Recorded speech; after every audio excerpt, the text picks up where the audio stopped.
Assalamualaikum students, today we will be learning about the difference between the obstructive and restrictive lung diseases. सबसे पहली बात आपको obstruction और restriction के अंदर difference पता होना चाहिए.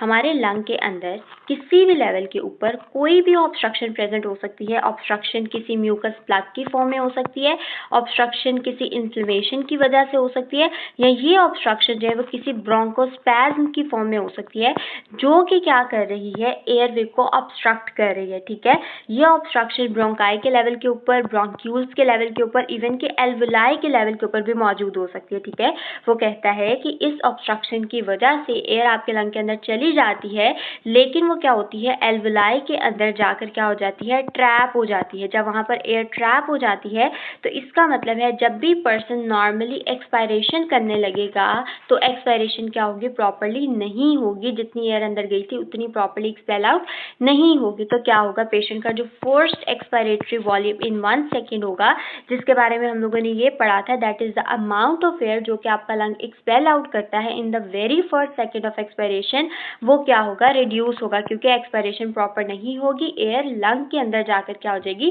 ट्रैप हो जाएगी. ठीक है, आई होप कि आपको ऑब्स्ट्रक्टिव लंग डिजीजेस की समझ आ गई होगी. नंबर 2 पे हमारे पास होती हैं restrictive lung diseases. Restrictive lung diseases इस तरह की डिजीजेस होती है जिसके अंदर लंग की कंप्लायंस रिड्यूस होती है. अब लंग की कंप्लायंस रिड्यूस होने से क्या मुराद है, हमें पता है कि लंग की एक नॉर्मल प्रॉपर्टी है जिसमें लंग एक्सपैंड करता है ड्यूरिंग इंस्पायरेशन, ताकि लंग जो भी एयर है उसको क्या कर सके, अकोमोडेट कर सके.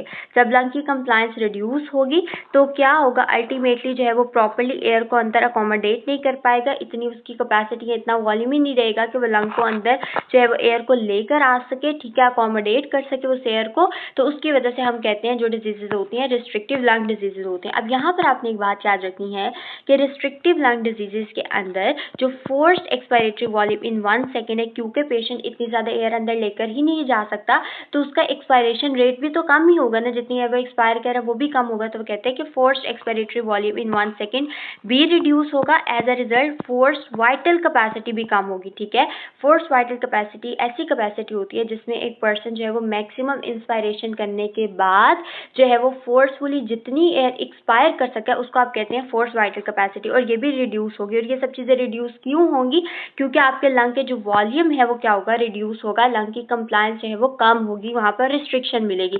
लंग की कंप्लायंस किसी भी रीजन की वजह से कम हो सकती है, वो प्लूरा के अंदर कोई प्रॉब्लम हो सकती है, चेस्ट वॉल के अंदर कोई रिस्ट्रिक्शन हो सकती है, थोरेसिक केज के अंदर कोई रिस्ट्रिक्शन हो सकती है, या फिर न्यूरोमस्कुलरली कोई भी प्रॉब्लम हो सकती है जिसकी वजह से लंग की कंप्लायंस जो है वो रिड्यूस हो सकती है. ठीक है, अगर हम लोग बेसिक डिफरेंस यहाँ पर देखें जो भी डिजीजेस के अंदर आता है, तो आपने ये बात हमेशा याद रखनी है कि जो भी हमारे पास ऑब्स्ट्रक्टिव लंग डिजीजेस है इसके अंदर एयर फ्लो की ऑब्स्ट्रक्शन होती है, और जो रिस्ट्रिक्टिव लंग डिजीजेस है इसमें लंग की एक्सपेंशन जो है, लंग की एक्सपेंशन यानी लंग की कंप्लायंस जो है वो क्या होती है, रिड्यूस होती है. नंबर 2 पे क्या होता है, force expiratory volume in 1 second और फोर्स वाइटल कैपेसिटी की जो रेशियो होती है, चूंकि हमें पता है मैथमेटिक्स के सारे कॉन्सेप्ट है. ठीक है, FeV1 चूंकि हम लोगों ने कहा था ऑब्स्ट्रक्टिव में रिड्यूस होती है, तो एज अ रिजल्ट जो ओवरऑल रेशियो थी FeV1 की और जो है FVC की, वो भी क्या होगी, रिड्यूस होगी. ठीक है, जबकि अगर हम रिस्ट्रिक्टिव के अंदर बात करें तो यही रेशियो जो है वो नॉर्मल या इंक्रीज हो सकती है, क्योंकि यहाँ पर force expiratory volume in 1 second भी कम था, फोर्स वाइटल कैपेसिटी भी कम थी. एज अ रिजल्ट जो इनकी रेशियो थी वो क्या हो सकती है, इंक्रीज हो सकती है या नॉर्मल भी हो सकती है. ठीक है, लंग वॉल्यूम्स जो है वो हमें पता है कि ऑब्स्ट्रक्टिव लंग डिजीजेस के अंदर चूंकि एयर ट्रैपिंग हो रही है, तो एज अ रिजल्ट इनके लंग वॉल्यूम्स क्या होंगे, इंक्रीज होंगे, यानी अंदर ज़्यादा एयर पड़ी होगी. जबकि जो रिस्ट्रिक्टिव लंग डिजीजेज है, लंग प्रॉपर्ली एक्सपैंड ही नहीं हो पा रहे थे, एयर को अकोमोडेट नहीं कर पाते, तो वॉल्यूम्स इसके अंदर रिड्यूस होंगे.